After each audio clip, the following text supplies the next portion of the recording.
वालेकुम ख्वातीनो हज़रात, कैसे हैं? यहाँ ठीक ठाक है, फिटफाट है। We are finally back with other blog. और इस वक्त आप समझे कि मैं बड़ी मुश्किलों से वीडियो बना रहा हूँ और गाड़ी में बैठ के वीडियो बना रहा हूँ जस्ट बिकॉज कि मैं आप लोगों के साथ इंपॉर्टेंट चीज़ें शेयर कर सकूँ जो कि कल के टेस्ट में आएंगी। सो वीडियो को अभी तक लाइक नहीं किया तो यार लाइक कर दो, चैनल को सब्सक्राइब कर दो और इसी के साथ साथ यार दोस्तों को शेयर कर दो जिनका आने वाले दिनों में या कल कॉमसेट्स का टेस्ट है। बहुत इंपॉर्टेंट एमसीक्यूज हैं। पहली चीज़ तो ये कि मीन पता होना चाहिए। मीन आप लोगों को पता है कि भाई मीन किसको कहते हैं। जब भी कोई भी आपने किसी भी चीज़ का मीन निकालना हो तो सिंपल आपने क्या करना है, एवरेज ले लेना है। एवरेज क्या ले लेना है? सिंपल एवरेज ले लेना है। अब एवरेज का क्या फॉर्मूला होता है कि जो भी सीरीज आपके पास गिवन है ना, आपने उन सीरीज को ऐड करना है और ऐड करके आपने डिवाइड कर देना है टोटल नंबर से। यानी कि आपके पास जो नंबर ऑफ सीरीज है वो आपके पास गिवन है फॉर एग्जांपल कि 1 2 3 4 5 6 6 है, ठीक है जी। आप इसको डिवाइड कर दें 6 से और आपके पास जो है वो आंसर आ जाएगा विच इज इक्वल टू 3, ठीक है जी। अब आगे मैं चलता हूँ जरा और मैं आगे आप लोगों को बताता हूँ कि क्या क्या चीज़ें इंपॉर्टेंट है। यानी कि ज़कात प्रॉब्लम, देखिए ज़कात problem is one of the most important things, सही है जी। अब यहाँ पर आप देखें ज़कात प्रॉब्लम्स में तो बहुत इंपॉर्टेंट फार्मूला है ज़कात प्रॉब्लम का। और ज़कात प्रॉब्लम का जो सबसे इंपॉर्टेंट फार्मूला है वो ये है कि आपने टोटल अमाउंट को डिवाइड करना है 40 से। वैसे जो फार्मूला है वो हमारे पास ये है ना कि 2.5 divided by 100 multiply by total amount. लेकिन जो फार्मूला मैंने आप लोगों को बताया है वो ये है कि आपने जो है वो टोटल अमाउंट को 40 से डिवाइड कर देना है and you got the answer. यानी कि टोटल अमाउंट जो भी आपके पास गिवन है उसको आप 40 से डिवाइड करें तो आपके पास ज़कात निकल आएगी, ठीक है। इसका सवाल क्या है, जैसे इस तरीके के सवाल आपसे पूछे जा सकते हैं कि भाई ज़कात बताएं 1 लाख रुपीज़ पे। तो सिंपल आपने क्या करना है कि 1 लाख को जो है वो 40 से डिवाइड कर देना है और आपके पास ज़कात निकल आएगी। हो सकता है वो ये कहें कि आपके पास ज़कात गिवन है और आप टोटल अमाउंट बताएं, तो ऑब्वियसली आपने अगेन वही काम करना है कि आपने जो है वो total amount is equal to ज़कात इंटू 40 कर देना है। सो इस तरीके के सवाल आप लोगों को देखने को मिलेंगे। रेशियो एंड प्रोपोर्शन से पहले कंपेयरिंग फ्रैक्शंस के बारे में बात कर लेते हैं। देखें तो कंपेयरिंग फ्रैक्शन में सवाल ये आएगा आप लोगों के पास कि आप लोगों को कहा जाएगा कि choose the greatest fraction from 3/4, 7/8 या 9/11, ठीक है। अब इसमें से आपने ग्रेटेस्ट फ्रैक्शन जो है वो चूज करना है। कैसे चूज करेंगे? सिंपली डिवाइड करते रहना इन सबको, जो ग्रेटेस्ट डिवाइजर आ रहा होगा सिंपल वही आपका इसमें आंसर होगा। यानी कि 3/4 है, 7/8 है, 9/11 है, नन ऑफ दीज है, ठीक है। रेशियो एंड प्रोपोर्शन के सवाल काफ़ी ज़्यादा इंपॉर्टेंट होते हैं। देखिए अब यहाँ पर सिंपल हमें ए रेशो बी गिवन है और बी रेशो सी गिवन है। हमने ए रेशो सी निकालना है। इसका दो तरीके, एक तो ये तरीका होता है जो लंबा तरीका है वो मैं आप लोगों को नहीं बताऊंगा, शॉर्टेस्ट तरीका बताऊंगा, टाइम भी मैनेज होगा। सबसे पहला तरीका तो ये है कि आपने ना इनमें से बी की वैल्यूज़ को सेम बनाना है। बी की वैल्यूज़ को सेम किस तरीके से बनाना है कि आपने यहाँ पे बी की वैल्यू 3 और यहाँ पे बी की वैल्यू 1 है तो बी की वैल्यूज़ को इक्वल बना लो। कैसे? यानी कि इस पूरी इक्वेशन को तुम मल्टीप्लाई कर दो, आप लोग मल्टीप्लाई कर दें किससे? किससे मल्टीप्लाई करेंगे? जल्दी से कमेंट्स में बताएं। जी बिल्कुल, इस इक्वेशन को आप मल्टीप्लाई कर दें 6 से और इस इक्वेशन को मल्टीप्लाई कर दें 2 से, ठीक है जी। तो ये आपके पास क्या बन जाएगा यहाँ पर, अगर आप देखें बहुत आसान हो गया यार ये। या एक और हल भी हो सकता है, एक और हल भी यहाँ पे हम कर सकते हैं कि आप इस इक्वेशन को यानी कि ए रेशो बी वाली इक्वेशन को खाली 3 से मल्टीप्लाई कर दें तो आपके पास जो है ना वो सेम बन जाएंगी, बी की टर्म सेम बन जाएंगी। लेकिन आप ये देखें कि आप इसको 3 से मल्टीप्लाई करेंगे और इसको आप 2 से मल्टीप्लाई करेंगे, ठीक है जी। तो आपके पास रेशियो एंड प्रोपोर्शन वाला सवाल हो जाएगा। इस तरह एक सवाल काफ़ी दफ़ा रिपीट हुआ है, कल आने वाले एनटीएस में भी एक्सपेक्टेड है कि सवाल पूछा जाए। और इस सवाल में वो कहता क्या है? इस सवाल में वो सिंपल ये कहता है कि भाई आपके पास मारिया टू बिस्मा की रेशियो गिवन है जो कि 4:5 है और बिस्मा टू किरण की रेशियो है जो है वो गिवन है 3:2। Find the ratio of Maria to Kiran. Again again वही सवाल है, काफ़ी इंपॉर्टेंट सवाल है। सिंपल आपने क्या करना है, m/b इज इक्वल टू 4/5 लिखोगे और b/k इज इक्वल टू 3/2 लिखोगे। इसमें भी आपने b की जो रेशियो है ना, b यानी कि यहाँ पे b5 है और यहाँ पर b3 है तो b वाली चीज़ सेम कर लेना, आपके पास सिंपल आंसर आ जाएगा मारिया टू किरण का। आगे चलते हैं जी। यहाँ पर एक और चीज़ बड़ी इंपॉर्टेंट है, स्टैंडर्ड डेविएशन। भाई स्टैंडर्ड डेविएशन क्या होता है? बात भाई पेपर में सवाल आया था, मुझसे हुआ नहीं स्टैंडर्ड डेविएशन का सवाल। तो स्टैंडर्ड डेविएशन होता क्या है? स्टैंडर्ड डेविएशन बेसिकली ये होता है कि आपने कोई भी जब वेरिएंस निकाल लो, वेरिएंस का अंडर रूट ले लो, you got the standard deviation. Variance निकाल लो, वेरिएंस का अंडर रूट ले लो तो आपके पास स्टैंडर्ड डेविएशन आ जाती है। लेकिन वेरिएंस किस तरीके से निकलती है पहले ये समझना जरूरी है। वेरिएंस किस तरीके से निकलती है, क्योंकि जब आपको वेरिएंस निकालना ही नहीं आएगा तो आप स्टैंडर्ड डेविएशन किस तरीके से निकालेंगे? तो स्टैंडर्ड डेविएशन निकालने के लिए जो मोस्ट इंपॉर्टेंट थिंग है वो क्या है हमारे पास? वो हमारे पास है वेरिएंस। कि आपको पता हो कि वेरिएंस किस तरीके से निकलेगी। अब वेरिएंस निकालने का जो तरीका है और वेरिएंस किस तरीके से निकालते हैं तो वो मैं आपको बताता हूँ। कोई भी सीरीज गिवन है उसकी एवरेज ले लो। एवरेज लेना मैंने आपको सिखाया है कि फॉर एग्जांपल यहाँ पे 4 टर्म्स गिवन है ना, 2 8 2 8, इन सबको ऐड करो, ऐड करके डिवाइडेड बाय 4 कर दो और आपके पास आंसर आ जाएगा। अब जो एवरेज का आंसर आया है उस एवरेज को आपने हर टर्म से माइनस करना है। यानी कि 5 - 2 5 - 8, 5 - 2 एंड अगेन 5 - 8। अब हर टर्म से माइनस करने के बाद उनका स्क्वायर लेना है और आपस में ऐड कर देना है। ये देखो 5 - 2 का स्क्वायर प्लस 5 - 8 का स्क्वायर प्लस 5 - 2 का स्क्वायर एंड अगेन प्लस 5 - 8 का स्क्वायर। और आपने इसको डिवाइड कर देना है। किस चीज़ से आपने भला इसको डिवाइड करना है? आपने इसको डिवाइड कर देना है टोटल नंबर ऑफ टर्म से। यानी कि यहाँ पर जो हमारे पास नंबर ऑफ टर्म्स आ रही हैं वो हमारे पास आ रही हैं 4, तो सिंपल और सिंपल आपने जो है वो इसको 4 से डिवाइड कर देना है and you got the answer. ठीक है जी, यहाँ तक आपका वेरिएंस वाला काम मुकम्मल होता है। यानी कि आपको ये चीज़ समझ आ गई और आप इस चीज़ के बारे में क्लियर हो गए कि आप किस तरीके से वेरिएंस को फाइंड आउट करेंगे या वेरिएंस को निकालेंगे।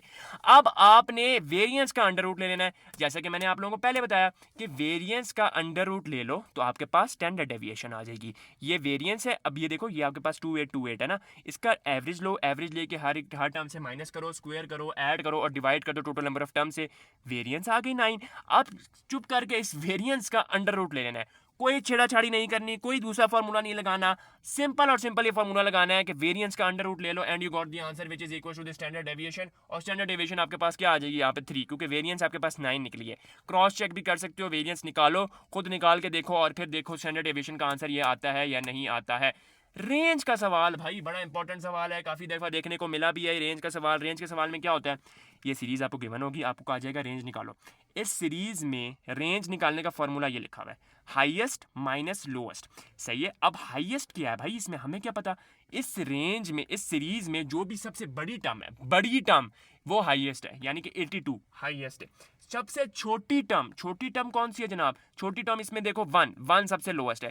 तो आपने सिंपल 82 माइनस 1 कर देना, यानी कि highest term minus lowest term and you got the answer which is equal to 81। यकीन जानो मैं बड़ी मुश्किलों से वीडियो बना रहा हूँ और गाड़ी में बैठ के वीडियो बना रहा हूँ, स्क्रीन रिकॉर्डिंग भी नहीं कर सकता क्योंकि इसमें स्क्रीन रिकॉर्डिंग का सॉफ्टवेयर नहीं हुआ, वरना मैं कंप्यूटर से वीडियोस बनाया करता हूँ। तो यार लाइक कर दो और सपोर्ट दिखाया करो, सब्सक्राइब किया करो। तो रेंज का फॉर्मूला पता लग गया यार, highest value minus lowest value you got the range. अब मैं आता हूँ जरा ऊपर, मॉड क्या होता है? इसका सवाल आप लोगों को फ्रीक्वेंसी की फॉर्म में देखने को मिलेगा। वो ये कह सकता है कि जनाब फ्रीक्वेंसी बताओ। फ्रीक्वेंसी और मॉड, ये मैं यहाँ पर लिख भी देता हूँ अगर मैं लिख सकता हूँ तो, फ्रीक्वेंसी।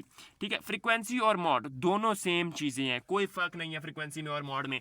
मॉड किसको कहती है या फ्रीक्वेंसी किसको कहते हैं? The most repeated value in the sequence या सीरीज। अब यहाँ पर ज़रूरी नहीं है कि आपके पास आपको यहाँ पर कोई सीक्वेंस या कोई सीरीज जो है वो आपको अरेंज करने की ज़रूरत पड़े। ठीक है जी, यहाँ पर इट्स नॉट नेसेसरी या फिर इट्स नॉट मैंडेटरी कि आप यहाँ पर मैंडेटरी कि आप यहाँ पर इसको अरेंज करें। सिंपल देखो कि यहाँ पर कौन सी वैल्यू रिपीट हो रही है, 2 रिपीट हो रहा है। एक से ज़्यादा दफ़ा कौन सी वैल्यूज आ रही है? 2 आ रहा है और 4 आ रहा है। तो यहाँ पर 2 कितनी दफ़ा आ रहा है? 2 दफ़ा रिपीट हो रहा है और 4 भी 2 दफ़ा रिपीट हो रहा है। लेकिन पहले क्या आ रहा है? पहले 2 रिपीट हो रहा है, बाद में 4 रिपीट हो रहा है। तो इसका मतलब 2,4 जो है वो हमारे पास इसकी करेक्ट ऑप्शन होगी, 4,2 नहीं होगी। जो पहले रिपीट हो रहा है वो पहले आएगा, जो बाद में रिपीट हो रहा है वो बाद में आएगा। तो 2,4 जो है वो इसकी करेक्ट ऑप्शन होगी। अब मैं ज़रा नीचे आता हूँ, बड़ी इंपॉर्टेंट चीज़ के बारे में अभी बात करने लगा हूँ ज़कात प्रॉब्लम्स के बाद। ये सवाल काफ़ी दफ़ा पेपर में रिपीट हुआ, NTS 7, NTS 6, कॉमसेट्स के टेस्ट में, 30 जुलाई का टेस्ट, 14 जुलाई का टेस्ट, पता नहीं किन किन टेस्ट में आ चुका है सवाल। ये माइनस 1 मिनट में ज़रा, ये अगर आप लोगों को नज़र नहीं आया तो मैं ज़रा इसको क्लियर करता हूँ। ये देखो 165 का स्क्वायर माइनस 164 का स्क्वायर।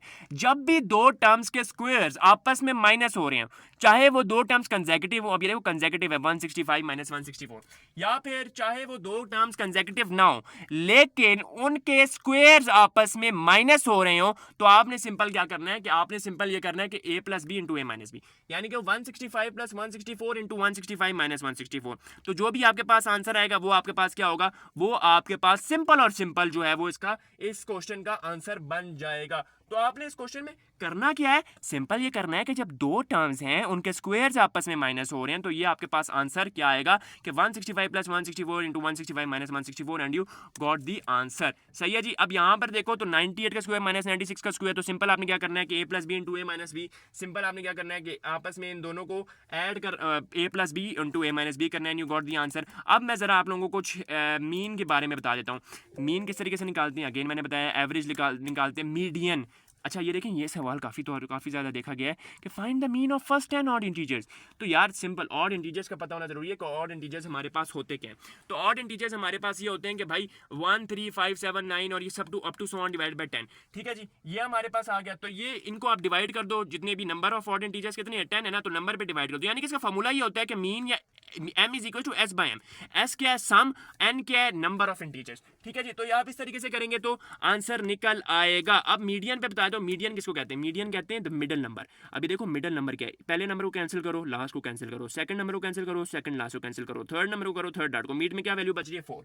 अगर तो हमारे पास मिड में दो वैल्यूज बच रही हो, फॉर एग्जांपल यहाँ पे मैं एक और डिजिट ऐड कर देता हूँ 9, तो फिर क्या करोगे, फिर तो मिड में दो वैल्यूज बचेंगी, 1 को कैंसिल कर रहा हूँ, 13 को कर रहा हूँ, 2 को कर रहा हूँ, 7 को कर रहा हूँ, 4 को कर रहा हूँ, 9 को कर रहा हूँ, तो 4 और 6 बच रहे हैं। तो आपने इनका क्या करना है, एवरेज ले लेना है। एवरेज किस तरीके से, इनको ऐड करना है और ऐड करके आपने डिवाइडेड बाय 2 कर लेना है और आपके पास जो है वो इसका ऐड करना है और ऐड करके डिवाइडेड बाय 2 कर लेना है और आपके पास जो है वो इसका आंसर आ जाएगा।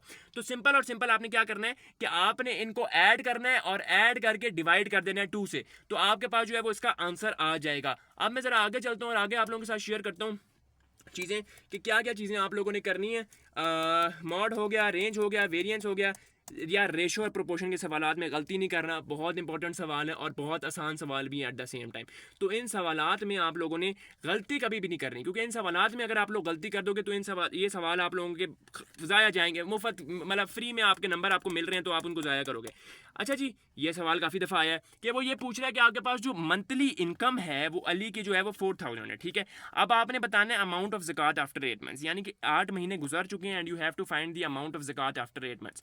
तो ऑब्वियसली इसका आंसर 800 नहीं है। बहुत से लोगों ने मुझे इसका आंसर 800 दिया, इसका आंसर 800 नहीं है। इसका जो करेक्ट आंसर है वो हमारे पास है नन। क्यों? क्योंकि मंथली इनकम उसकी तो हमें पता है, लेकिन 8 मंथ के बाद ज़कात क्या होगी, ये तो कुछ सेंस नहीं बनी ना, क्योंकि ज़कात फ़र्ज या वाजिब ही तब होती है जब आपके पास 1 साल का अरसा गुजर जाए। तो ये सिंपल आप लोगों को चीज़ पता होनी चाहिए। और कुछ इंपॉर्टेंट चीज़ें बता रहा हूँ, पहले तो मैं बता दूँ कि हमने चीज़ें पढ़ी क्या है, ज़रा मैं इसका ओवरव्यू दे दूँ फिर इंपॉर्टेंट चीज़ें बताता हूँ। देखो, mean, median, mod, range. Mean किसको कहते हैं, एवरेज को। मीडियन किसको कहते हैं, मिडल वैल्यू को। मॉड किसको कहते हैं, फ्रीक्वेंसी को। और रेंज किसको कहते हैं, हाईएस्ट माइनस लोएस्ट वैल्यू को। क्लियर हो गया। आगे चलते हैं। आगे मैं आपको वेरिएंस बता दिया। वेरिएंस के साथ एवरेज लेना है, एवरेज लेने के बाद डिवाइड करना है और डिवाइड करने के बाद जो भी चीज़ें मैंने आप लोगों को बताई हैं वो आपको पता ही है। स्टैंडर्ड डेविएशन किसको कहते हैं, अंडर रूट ऑफ वेरिएंस। और ratio and proportion, comparing fraction, ज़कात, ये सारी चीज़ें मैंने आप लोगों को बता दी। This was all about it. रात के 11 बज रहे हैं, गाड़ी में बैठ के एक सुनसान जगह पर वीडियो बना रहा हूँ, तो लाइक तो बनता है। आपसे मिलेंगे इस वीडियो में। Till then take care and अल्लाह हाफिज़।